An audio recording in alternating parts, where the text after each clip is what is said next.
अरे हल्ला गुल्ला बंद करो कि सुनो हमारा बानी जी। सत्य है जी। अरे हल्ला गुल्ला बंद करो कि सुनो हमारा बानी जी। सत्य है जी। होली में सुनो सिलसिलवा मौगी के कहानी जी। सत्य है जी। शराब पीकर हुड़दंग मचाने पर रोक लगाया है प्रशासन जी। सत्य है जी। शराब पीकर हुड़दंग मचाने पर रोक लगाया है प्रशासन जी। सत्य है जी।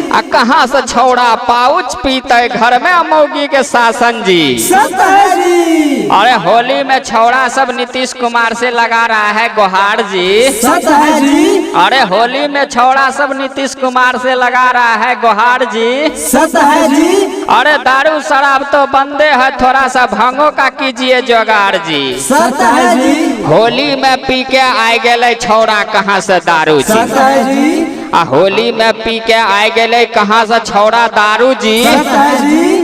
नशा में छौड़ा के मारने अच्छे मौगी दू चार झाड़ू जी। सत्य है जी। छौड़ा कुछो बोले त मौगी ले डांट जी। सत्य है जी। छौड़ा कुछो बोले त मौगी ले डांट जी। सत्य है जी। कान पकड़ा के करा रहल छले मौगी घर में उठ बैठ जी। सत्य है जी। छौड़ा कहे छे थक गेलियो अब पिलाय दहो थोड़ा पानी जी। सत्य है जी। छौड़ा कहे छे थक गेलियो अब पिलाय दहो थोड़ा पानी जी। सत्य है जी। अब नहीं कहियो दारू पीबो घोर लागे छियो महारानी जी। सत्य है जी। ढोलक झाल वाला हो जा तैयार जी।